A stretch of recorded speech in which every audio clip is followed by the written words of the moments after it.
Canada represents approximately 364,000 plumbers, pipe fitters, sprinkler fitters, HVACR service technicians, welders, and pipeliners working in the construction industry throughout North America. The UA is present in many important sectors of our economy. Skilled UA members touch virtually every aspect of people's lives, from homes to schools to businesses, including commercial and institutional, energy and infrastructure, fabrication, fire protection, HVACR, industrial, medical and pharmaceutical, and even residential and water safety. Once you become a UA member, there are many career paths you can choose. Starting as an apprentice, the UA provides many training opportunities to grow and develop into a highly skilled journey-level worker. The training programs provide you the certifications and credentials you will need to succeed. You decide how far you will go. Become a designer, a contractor, a business owner, a foreman, or go big and help the next generation of trade workers and become an instructor, organizer, or UA official. HVAC Excellence is a proud partner of the UA, providing extended learning and career opportunities for our post-secondary and vocational students.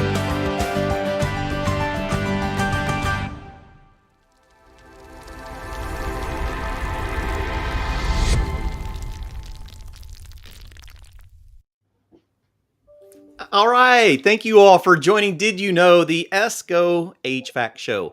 We are so grateful everyone's joining in today, and let us know where you're chiming in from. We're going to spend a little bit of time talking about career paths and career development today. We've got our good friends from the UA, Rob, Brian. How are you guys today? Hey, wonderful. Thanks for having us, Clifton. So let's talk. Oh, absolutely. It's our honor. Let's talk a little bit about career paths. And I always like to use my own examples because, everyone likes to learn from bad choices, right? It's a lot easier if we learn from someone else what not to do in life, right? So I kind of started really, but definitely ended my career in commercial refrigeration service.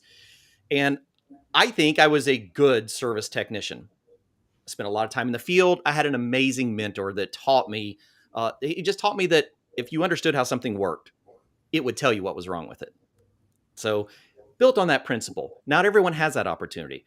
I didn't go to trade school. I went to classes at my local trade school. I didn't go to the union only because I really didn't know a whole lot about what was going on and the opportunities that were out there. So I spent my time in the field. And it wasn't until I became an instructor that I realized just how bad of a technician I actually was, right? I missed a lot of the principles. I missed a lot of the fundamentals that are out there. So let's talk about what the UA represents in the industry, because it is an incredibly important opportunity for students that have came through a vocational program. They get out of the program and they're thinking, okay, I think I'm ready to go into residential HVAC refrigeration. But boy, along this last journey that I've been learning about HVAC, I have seen all these really cool things in the industrial realm. So why do I go there? Do I have to go to engineering school? Because that was part of my perspective. I seen people working on these large pieces of equipment and thought, man, do I have to be an engineer to work on that kind of stuff? I didn't know what the paths were. What if I'm a technician that's been out in the field for a decade and I go, man, is this it? There's a lot of other cool, big stuff out there. How do I get into that? So that's exactly what we're going to talk about today. Wow, we've got some very interesting. We've got Morocco joining in out there. We've got Colorado, Florida. Let us know where you're chiming in from and what piece of the industry you represent, because we are so glad to have you all. So let's talk a little bit about what the UA is, the United Association. And Rob, let's kick this off and let's get a perspective of what we're even talking about here, because a lot of people don't even know what the UA is. Yeah, so thank you, Clifton. And, the United Association is a labor organization that represents more than just HVACR technicians. We represent pipe fitters, plumbers, sprinkler fitters, welders, and along with that representation, we have a 5-year registered apprenticeship program for each of those craft designations. We're looking at the latest numbers for our organization are sitting right around 367,000 members, with roughly 51,000 of those being apprentices. Wow. Okay. So a lot of people joining in the effort to learn how to work on this stuff. It's not like we're talking about people that we have a lot of people that have been there for a while. We have a lot of experienced technicians, but now we have a lot of apprentices, people coming into the program to learn how to move this direction. So Howard and I had the amazing opportunity to come up and hang out with you all at the ITP week here a few weeks ago and witness what these apprentices do in action. And I have to say, I watched skills of what I would consider young technicians. Of course, not exactly. I got a little age on myself, so I can call young technicians young. I seen young talent in their 20s performing skills that I typically wouldn't see out in a residential atmosphere in their 20s. Advanced skills that are necessary to, really move into these high quality positions. So let's talk a little bit about, let me hop up here on the slides again. Let's talk about how many locations. A lot of people don't realize Howard says this all the time. Howard, what do you see the UA as? They're a school. They're just like Ohio State University. So they just happen to have more than one campus. They have nearly 300 campuses. They have advanced learning. So whether you're looking to start your career, just like you'd go to a community college, or continue it throughout your life, they're just a massive school that does an immensely great service for the HVAC industry and other trades. Yeah. And those 270 locations, right? Those are located in North America. So that's between the US and Canada. We do have affiliations also in Australia and Ireland as well. Yeah, we had one young student, I think he was from Ireland, that was there. Yeah, competing in the contest this year that you saw a couple weeks ago in Ann Arbor. Yeah, but the 300 training centers, that QR code, if you're interested in finding out exactly where we're located, you can scan that code and it'll bring you to our website that shows you a full list of our locations, both in the U.S. and in Canada.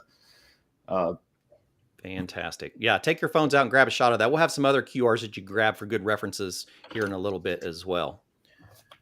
All right, so when we start talking about the opportunities that are in the UA and some of the career paths that they have, what is the lineage?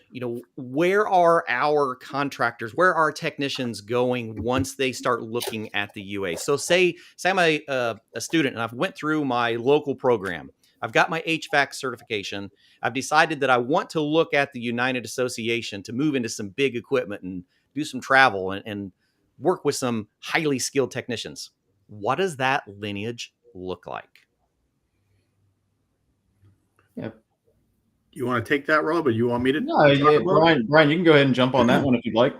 Yeah, so that's the greatest thing about the United Association. We have so many tentacles all across the U.S. and Canada, like Rob had mentioned, but let's stick to the U.S. I mean, the MSCA is the Mechanical Service Contractors of America. They're our partner on the HVAC side, and we probably have thousands of contractors, signatory contractors, all over across the United States. So when you become a member of the United Association and work with one of our signatory contractors, I mean, the opportunities are endless. I mean, we do a lot of work in hospitals, universities, chip plants, biomedical facilities. So, we were during the pandemic, we were deemed essential workers because, quite frankly,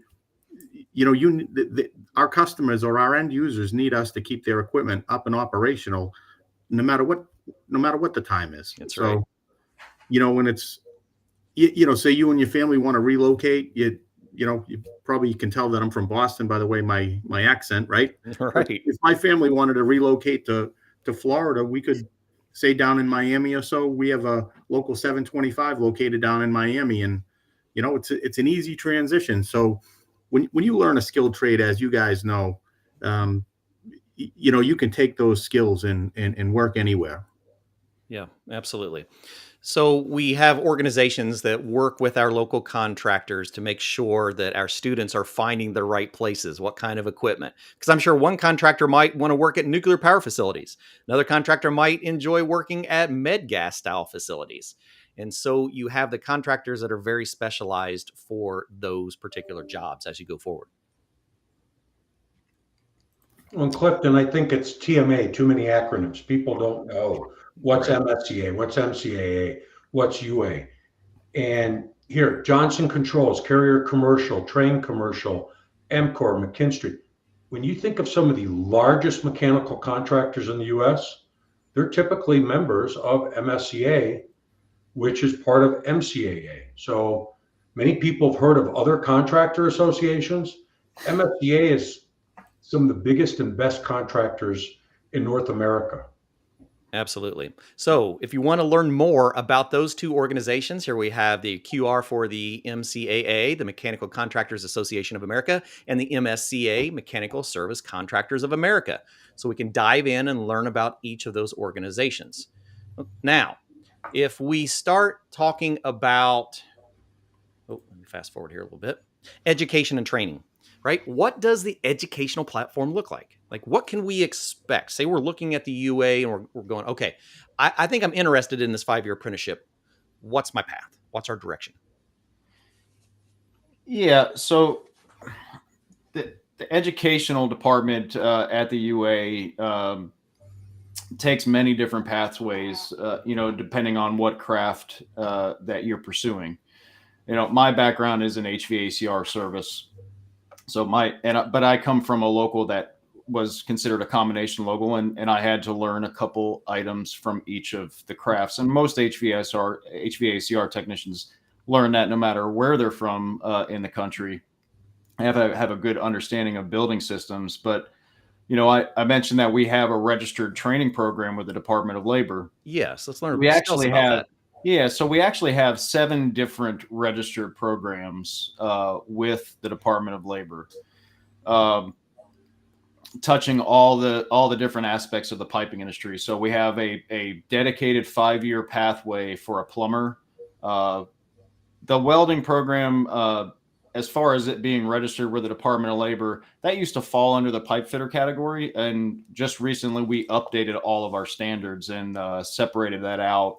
So now we have an actual specific classification just for welders as far as training is concerned. And you can see the other ones, sprinkler fitters, pipe fitter.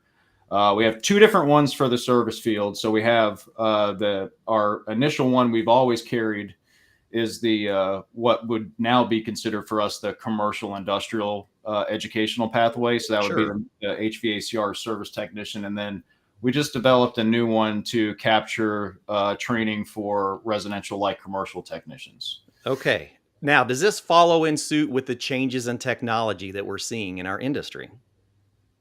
Yeah. So, if you take a deeper dive into what falls underneath of all those titles, it's broken down pretty clearly as far as it safety, tool usage. Then we start diving into, we cover the math, the sciences, the equipment related discussions that are associated with each of those crafts. And yeah, so when we redesigned all of those, we had to include more classroom and hours associated with inverter technology, especially for the residential market, right? That topic was already heavily embedded into the commercial industrial world. Exactly. But, and then market share started growing for the residential sector in terms of inverter technology.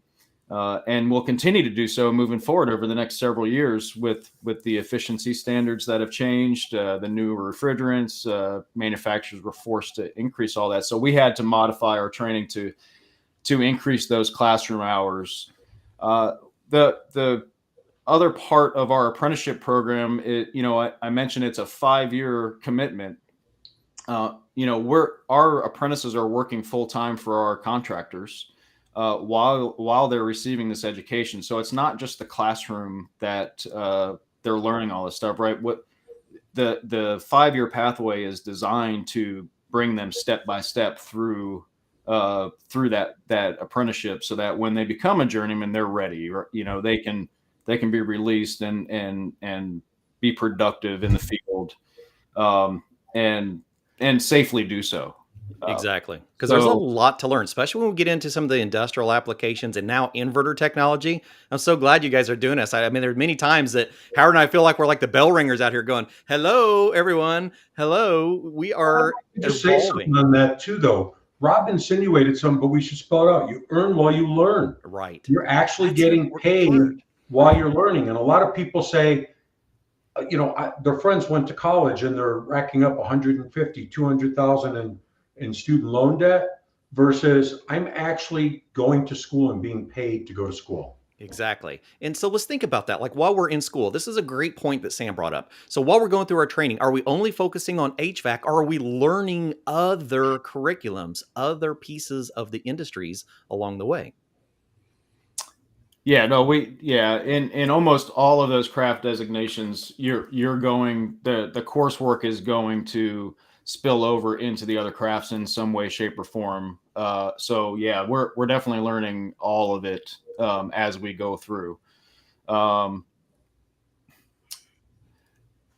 did have one interesting question came in that I wasn't sure how I'd answer this one.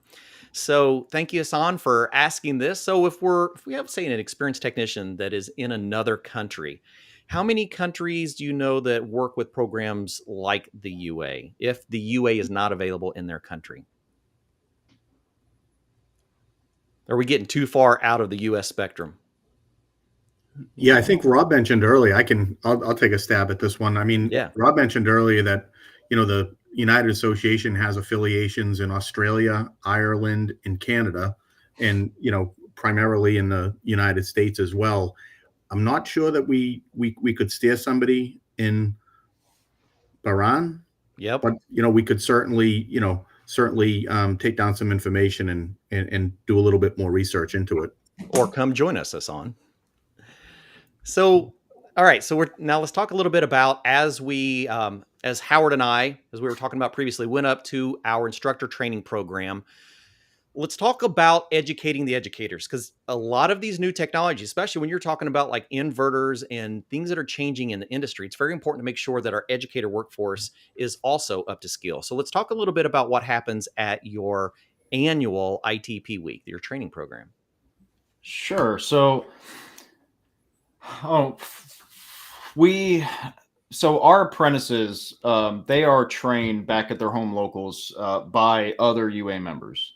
Sure. We bring in outside partners to assist with that education as well, because we can't do that by ourselves, right? We do need manufacturer support, vendor support, all that stuff. But the lead instructors in these programs, they're all in-house UA members from that local area. Sure. And we have been supporting them. So I work for the national office in the training department, and part of our responsibility in the national office is to make sure that those instructors and the locals have all of the resources they need for their classrooms, to make sure that the journey workers and the apprentices can be successful in their areas. So this year, like you stated, August 12th, we ran our instructor program again. This is an annual event for us. We had roughly, I think we were just shy of 2,300 attendees at that event. All UA instructors attending that event. It's a week-long program in partnership with Washtenaw Community College in Ypsilanti, Michigan. So we've had that partnership with them. I think this would be our 34th year at that campus. Prior to that, we ran this program at Purdue University. But Washtenaw really has been an excellent partner and will continue to be for the foreseeable future. We take that, you saw it firsthand, we take that campus over, fill almost every single classroom. I think this year we ran right around a little over 110 courses during the week for all the different crafts that we represent. And that is one of the biggest benefits of how we're structured is that we bring in the best of the best. We bring in the manufacturers, we bring in the vendors, we bring in all these folks to help make sure our instructors have everything they need to keep their programs relevant. Yeah, absolutely. And you see that. You see so much going on. You see a lot of new technology, lots of new tools, lots of applications. So even if we just look at some of the things that we're teaching here, when we get into these classrooms and we get into, advanced education, we're talking about educators that are going back annually for advanced education. So on average, how many hours of continuing education are our educators getting when they go through this program each week or each year? Yeah, so specifically at ITP, again, it's a week-long program, so it's a total of 40 hours. What a lot of people like to, when somebody disappears for an assignment out of town, everybody just thinks that person went on vacation. They're just playing golf or doing whatever. But no, at this event, but at this event, our instructors are in the classroom for the full 40-hour week. They are there for a purpose, and that is to get that continuing education. The week is split, so it really depends on what course you're taking, because some of our offerings that are trade specific are a 40-hour offering, but the vast majority of them are 20 hours. So what do they do with the other 20 hours of their day of the week?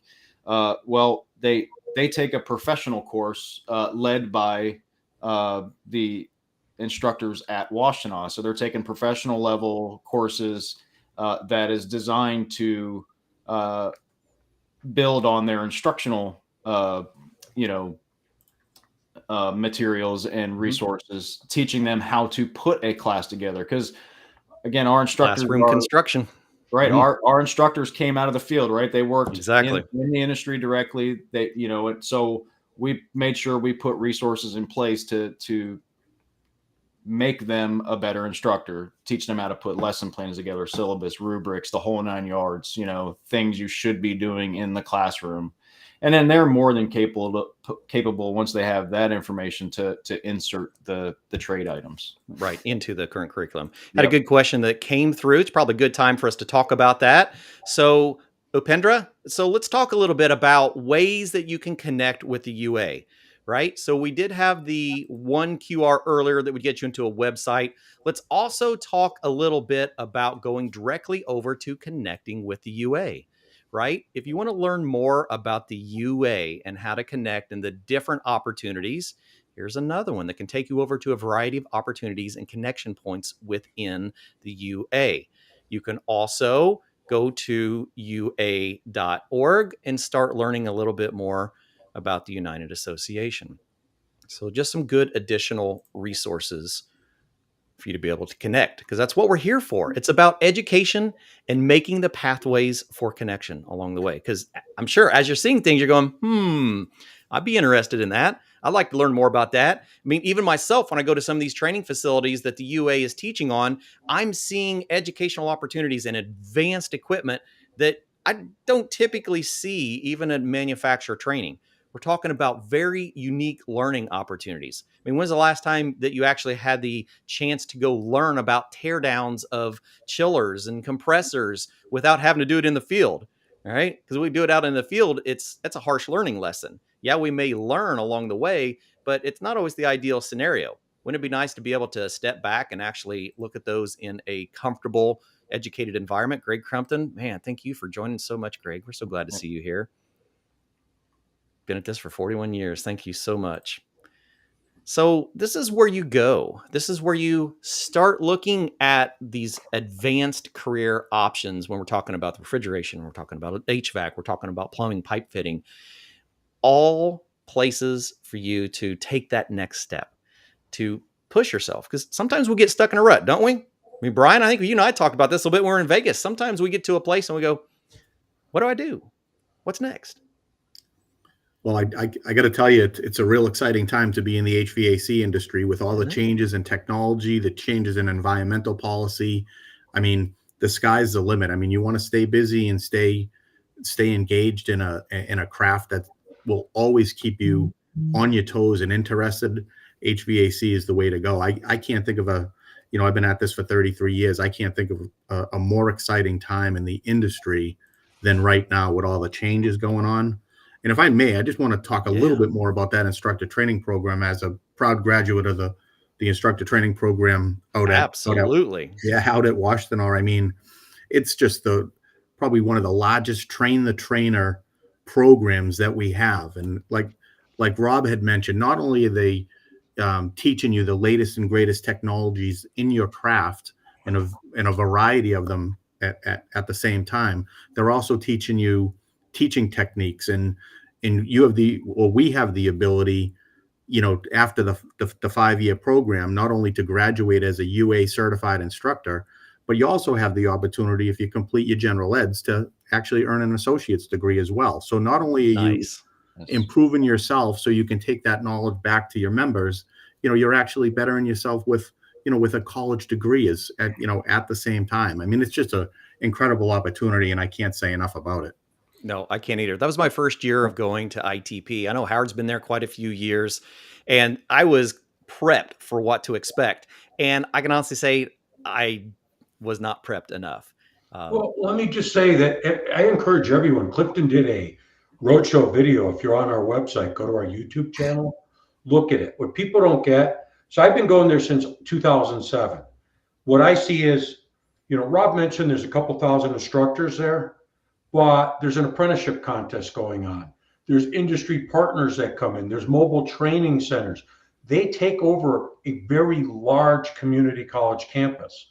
Every classroom in that place is filled. So it's just if I can put it in one way, the UA is forward thinking, always trying to see where the industry's going and being a couple steps ahead of everybody else. Yeah. And I've seen that. And we talk about that even on the roadshow trip over the 449, the advanced opportunities and the forward thinking. These are some pictures from when we were over on that venture, just looking at some of the things that, our students are learning along the way, and in programs that are, HVAC excellence accredited as well. So there's a strong partnership between HVAC excellence and the UA to make sure that our programs and our students are going out into the industry well equipped.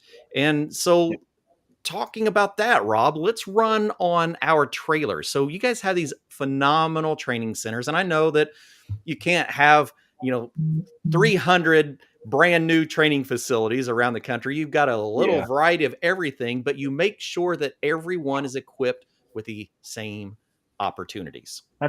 That's right. Again, the national offices, our duties in the training department is to make sure our locals have what they need to be successful as far as education is concerned, which translates over to the contractors and all that. Now, the pictures that you saw on screen leading up to this one, those come out of some of our larger training centers. And that's correct, Clifton. Not every single training center is created equal, right? They don't have the space. They don't have the funding to have some of this larger equipment installed in it. So what we do at the national office is we basically put some of those items in a 53-foot trailer and allow that to be requested by a local so that they have those opportunities to train on some of the equipment that they may be lacking at their home training center.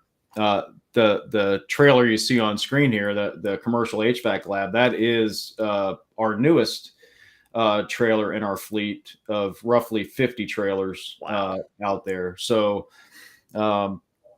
this commercial HVAC performance lab has a fully functional chiller, boiler, air handler, some VAV boxes. It has several pumps, all inverter driven. It has a full-blown building automation system built into it. Wow. You can do a lot of training inside of this trailer. So that way it doesn't matter where you are in the country, you're not missing out on that education. Right. You got a mobile laboratory. I don't know if I have that one, but I definitely grabbed some footage of a few different ones to get an idea of what these mobile training facilities look like. And they're just gorgeous. It's the only way you can call them. So Rob, if you put them back to back to back, you have almost 3/4 of a mile long of training center running down the road. Mobile. That's amazing. Yeah. That is a lot. So this one, This one I actually had the opportunity to witness up at the 449. I think the rest of them were actually up here at ITP week. So I'll have some different trailers. So yeah, these were all at ITP. I didn't even have a chance to hit all of them. There were so many of them, but it gives us an opportunity to see the different curriculums that are being taught through the UA. Yeah, and you know, we're constantly looking at what our next trailer is going to be. We're actually, matter of fact, yeah, next month it's September. I can't believe it's already September, but we are going to go up to our fab shop that produces these trailers for us and work on a design for a brand new one. No kidding. Yeah. What's next? Yeah. All right. It's going to be centered around geothermal. Yeah. And I can see that. You know, we're talking about all sorts of different, efficiencies. Really. That's what it's all about, is we're talking about new efficiencies for most of our industries, but especially in the HVAC and refrigeration sector. A lot of technologies are in transition right now.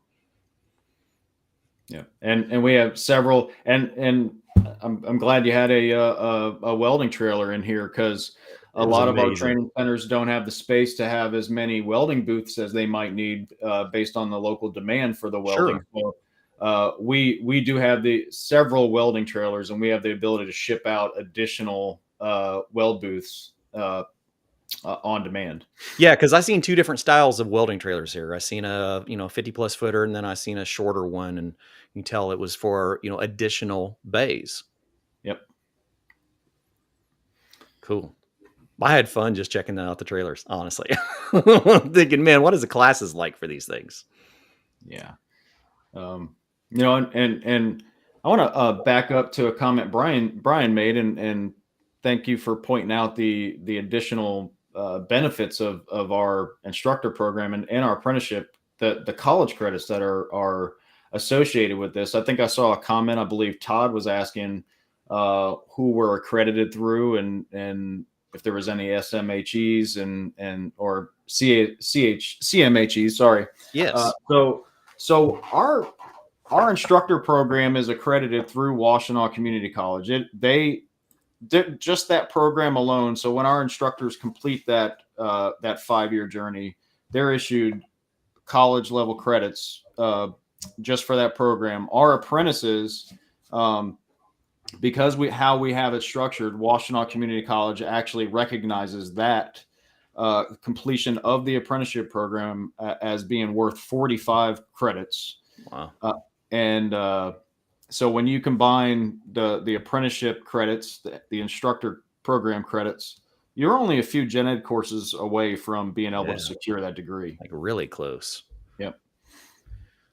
Okay. And so when we're talking about partners, so we talk about accreditation, we talk about partnerships that we have in the industry. It really is about connecting all these pieces. We're now connecting with the manufacturers. Let's talk about how the UA is joining forces with manufacturers to educate an industry on evolving technologies.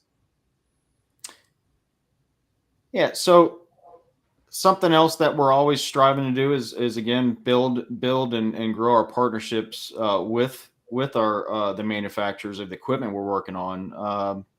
The partnership on screen with Daikin Comfort, they approached us and they with all the changes coming in the industry, there's a lot of training that needs to occur in a short period of time, in short order, right? Yeah. So they asked us if we'd be interested in partnering with them, and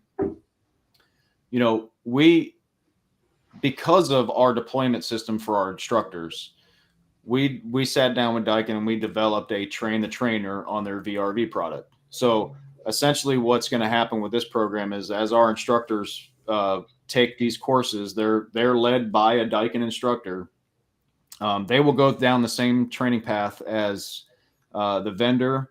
They'll go down the same training path as an in-house Daikin instructor. And at the end of it, once they complete Daikin's requirements, they'll be labeled an authorized Daikin instructor on the VRV product. That's not an easy thing to acquire. It's a lot of in-depth training. It takes a little bit of time, but what that'll give them the ability to do is go back home to wherever they're from, and they can start training their membership locally on that product to gear up for the coming wave of heat pump products in the commercial and residential sector.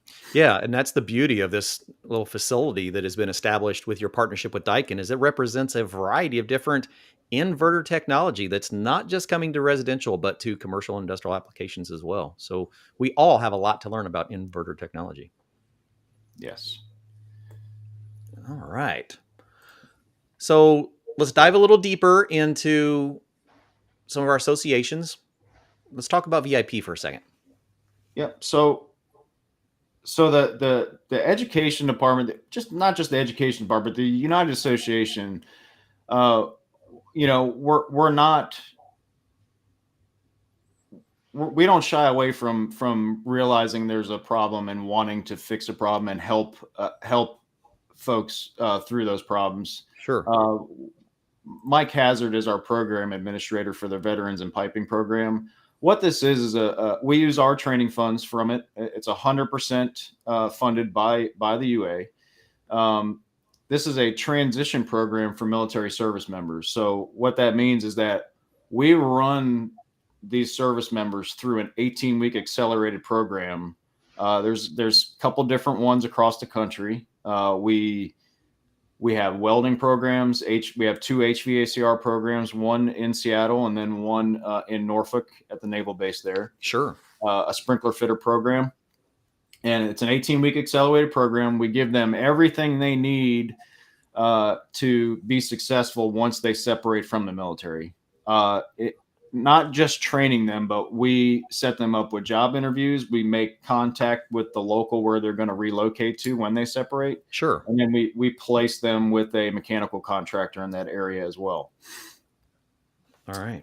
Fantastic. It's all comes out of the same educational pot we use for our membership. And it's just a way for us to give back to the military for the service that they provided. Yeah. Phenomenal opportunity. You're coming out of the service looking for ways to continue working on big, cool pieces of machinery. There you go. Yep. All right. Any questions at this point? We still have some people hanging in out there. We got a few questions coming through. One, Todd, I know it sounds like a heck of an opportunity. Question comes in from an instructor out here that is wondering, as a CMHE instructor, what if you wanted to be a part of like a train the trainer event? Are there any outreaches at the training facilities for, education outside of just the UA? Because we are a union and all of our educational funds come from our membership, the only train the trainer offerings we do have available are for our members. It makes sense. Yeah, absolutely. All right. I just wanted to answer. I kind of knew what the answer was. I just want to make sure to clarify before I actually spoke for myself. All right. Howard, you have anything you want to jump in on here? I know we have one for sure that you're going to be interested in. Well, there's plenty of things we can chat about. One of the things I like to say is one of the questions was, who is the UA accredited by? Right. Well, Washtenaw Community College, Rob explained, administers their programs. They get their college credits there. Great opportunity. Washtenaw Community College is also a partner of HVAC Excellence. Their programs are accredited. So there's partnerships that the UA has with a lot of different groups. The other question was, I saw, does the UA have any certified master HVAC educators? And they do. UA has some great training out there. But at the same token, if you want to know more about them, for all of you who come to the conference, some of them. That's exactly right. So let's talk about that conference. Actually, before we get there, while we're talking about articulation, I seen a new articulation agreement come through a while ago in social media. And when you put this out here, Rob, I thought we need to talk about this a little bit because there's a lot of things people don't realize about other organizations in the industry, particularly like Lincoln Tech, who a lot of us think of Lincoln Tech for their automotive programs and how they made those transitions for advanced technical education in the automotive industry when we started moving into, modern computer controlled vehicles. And they're looking at the program, the HVAC program, going, wow, there is a lot changing here. Let's make sure we're partnering with industry organizations that are forward thinking and planning for these steps. So tell us a little bit about this articulation agreement that you have as well with Lincoln Tech. Yeah. So, Lincoln Tech is also accredited through HVAC Excellence. And, we've had the articulation agreement in place with HVAC Excellence for quite some time now. We Oh, yeah. renew it quite regularly. I think, we just changed the language a little bit up to make it easier to read and put some fresh signatures on that. And so something I started looking at is, even though Lincoln Tech is accredited through HVAC Excellence, I wanted to specifically call out those programs that are doing well and doing what they should be doing.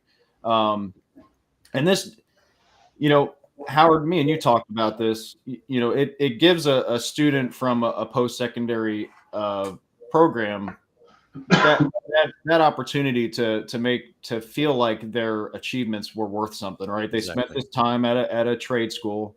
Our locals can use that agreement to the benefit of the student, really, and after evaluating them to make sure that they actually have the competencies required in that agreement, they can give them advanced placement into the our training program and put them right to work. Fantastic. So the other agreement we have with Lincoln Tech will be for their pipe welding program, because they do offer that training as well. Right. Yeah. Howard can speak a little bit about the quality of Lincoln Tech and their amount of CMHE certified instructors. Lincoln Tech has more certified master HVAC educators than any other school in the country. Right. There was a big push to inside give everyone the opportunity for professional development, and the teachers pushed each other and they helped each other. So it's the idea that, let's say, Clifton, you're the best at heat pumps. Rob, you're the best at refrigeration. We're all going to help each other become better instructors. And I commend them for that. I'd like to just share a few things on articulation, because I think that a lot of people, what is articulation? What does this really mean? What does it really mean? And I'll just share this. Anyone out there listening who has kids in high school, they're educated to take these AP exams. Make certain that you're taking some advanced classes so you'll get some college credit. No one likes going to college and being told, well, that class you just took in high school, we don't recognize it, take it again. But we don't take the time to educate people who are going to trade schools and colleges to do the same thing. They should be asking, are the classes I'm taking here acknowledged by higher institutions like the United Association? So for example, students who go to Washtenaw Community College for their HVAC program, their training they get there can be recognized by the UA local, which ironically is based right there at Washtenaw Community College. Right. Absolutely. All right. Very, very cool.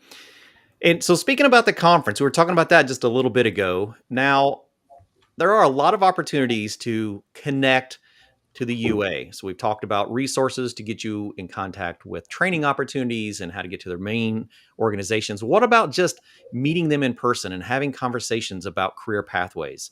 We talk about the conference, and sometimes people go, conference, what are we talking about?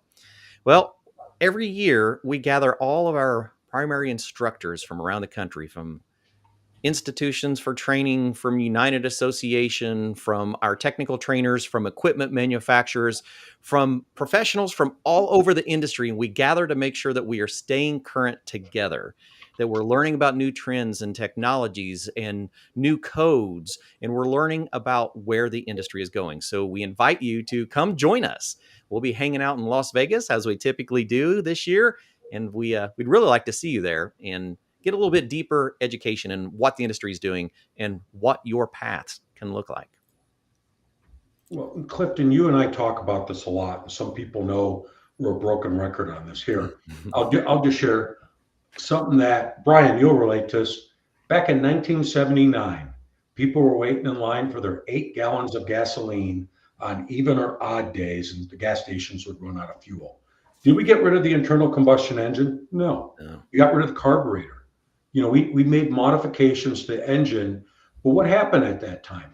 And we went from people being able to be clever and figure things out to people needed training on the right diagnostic equipment to be successful. The automotive industry split. You had those who their businesses slowly died and they really couldn't compete anymore, and others whose businesses excelled. We're seeing that same shift happen right now in the HVAC industry. cold climate heat pumps, the fact that someone could use a heat pump in Minneapolis or in Montana. Mine's rated for minus 22. Right. And so I think that if you take a look at the technological shift going on right now, there's tremendous opportunities for people to grow their businesses, but there's also going to be a lot of hurt out there. It's just a matter, do you want to keep your program current and relevant? Do you want to stay current and relevant? I just think that we're at probably there's more change right now than I've ever seen in all the years I've been doing this.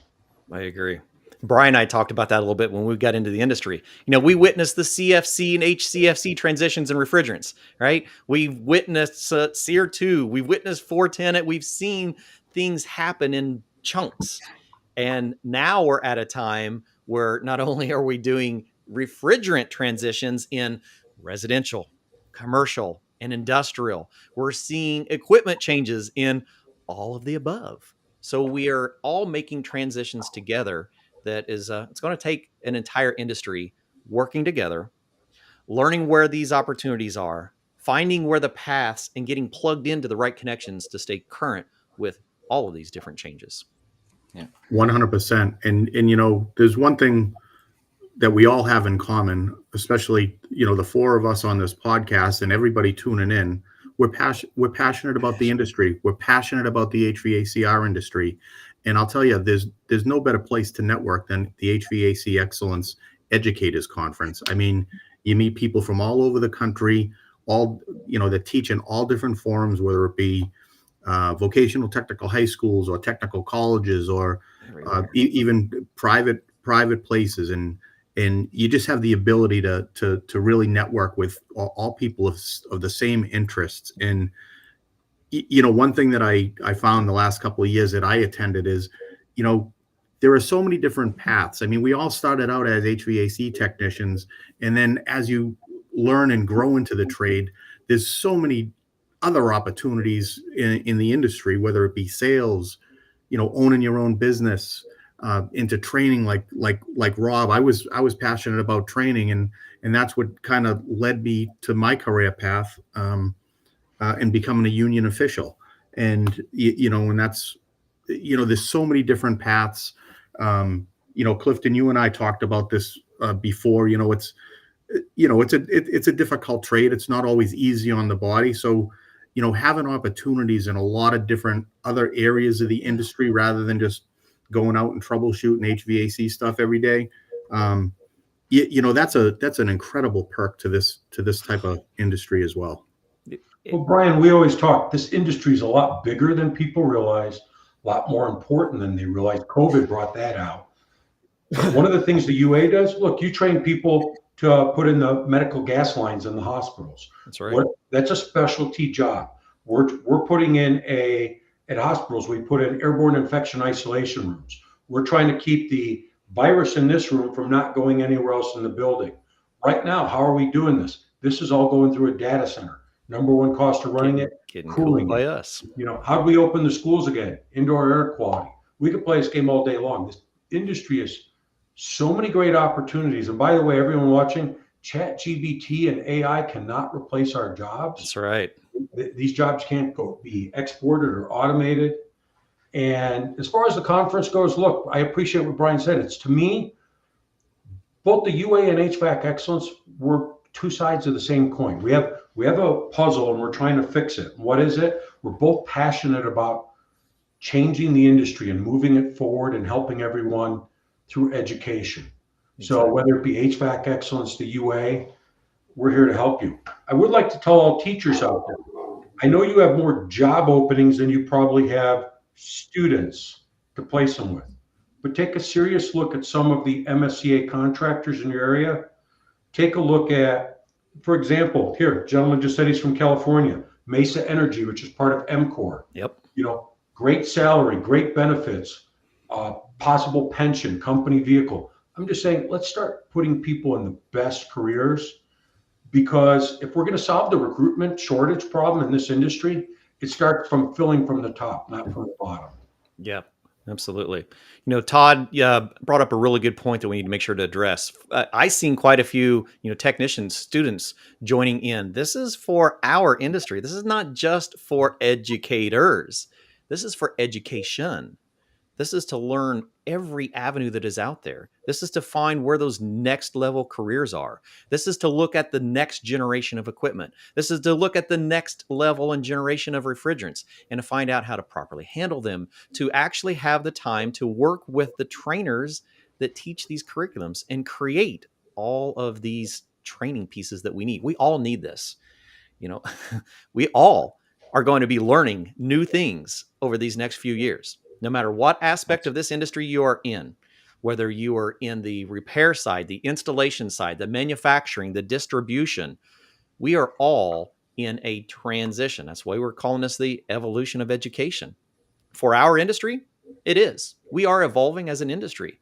And there are going to be many pieces that we're going to be searching for the right connections, the right resources, and the right training for those items. And that's why we join. That's why we all participate, because it's all about making sure we have the right resources. Well, no matter your role in the industry, the thing is, a lot of us are saying, how do I stay relevant? Exactly. So if you want firsthand information, we have people from the Department of Energy in some of their labs, the EPA. We have leading manufacturers. You want to learn about mini splits? Daikin, Fujitsu, LG, Mitsubishi alone will be there. There's about 80, I think there's 88 classes. It's going to be a lot this year. It's going to be a busy place. We're really looking forward to it. Yeah. I see, I know my camera's frozen. Can you guys hear me? Oh, yeah, absolutely. Awesome. It's frozen on a great picture. It actually looks really cool. I see that. Not sure what's going on there, but I saw a comment come through, I believe, from Keith Canova. Hopefully I said your last name right, about remote monitoring of residential systems. Buddy, Keith hops in here every once in a while, and I think he's just like aching to learn these technologies. We have to spend more time talking about these. Absolutely. Yeah. So, Keith, I'm not aware, and if somebody else is aware, please chime in on this. I'm not aware of any component level diagnostics that can be sent out, but there is a product for small tonnage equipment. Matter of fact, it's a company called Inclarity. Mm-hmm. You can buy a package from them, and it initially was for package systems. I'm not sure if they completed, but I know they are currently looking on a solution for split systems. You can actually install pressure transducers and temperature sensors. And yeah, that's right. You're basically doing a permanent install of a smart manifold. Exactly. So something you would use as a technician, you'll just permanently install it. It's not a very expensive kit. And you connect it a couple different ways. You can connect it to the customer's Wi-Fi network, or you can actually buy a adapter for cell communication on that. So in case there's any security concerns from that end user, and you can monitor that system remotely, and that does actually provide you with troubleshooting data based on how the system is operating. It trends it. It operates, the troubleshooting system operates very similar to what you would see on MeasureQuick or the iConnect system. There are manufacturers out there that have the technology that we don't see much advertisement for, and it's actually been around a while. A lot of it is manufacturer specific. I used to do a lot of training for Daikin, utilizing like the Daikin One Plus smart thermostat that uses the Daikin One Cloud application so that you can do remote diagnostics and actually share data. But Brian, how long have we been doing this in commercial industrial? Absolutely. Decades. Absolutely. That's why we like talking about this stuff. This is not new technology. This is new to a lot of the residential industry, which is why it's so important to have partners like the UA who knows all this communication in the commercial industrial side and just looks at it and goes, that's just another code talking to a piece of equipment. And now we just need to better understand how they're doing that. That's really what it comes down to. Well, sure. I mean, building management and energy management systems have been around forever. That's right. Primarily on the commercial side. Remote monitoring has been around my entire career, but coming to the residential market, it is a little bit more recent technology. and I believe that there was one of those questions that I think they were looking for the spelling of that and clarity. Yes. Yeah. I think I was actually Yeah. trying to get it, and I think I actually blocked. Boy, where's he at? Yeah, it's N, and then just clarity, lowercase n, uppercase C, Larity. Y, I believe is how they spell Keith, it. if I kicked you out of there, that's my fault. That's on me, buddy. Yeah, there you go. Awesome. All right. Lots and lots and lots of fun things. How about you guys? Anything else we want to talk about before we hop out of here? We're nearing the hour, and it's so nice to be able to sit with other industry professionals and go, we're here for you. Whoever you are, wherever you're at, we are here to help you along this voyage, because it's going to take all of us. The things that we're going to see, the transitions we are all going to feel are going to, if they're not already real in your world, they're going to be real within the next 12 months, 18 months for sure. As we make equipment transitions and refrigerant transitions, which are many of the refrigerant transitions are already underway, we're going to need each other. And that's what we're here for. We're here to gather, we're here to educate, we're here to pool resources, and we're here to go, what do you need? Because we have someone and we have a path. We just need to know what you're looking for. Yep.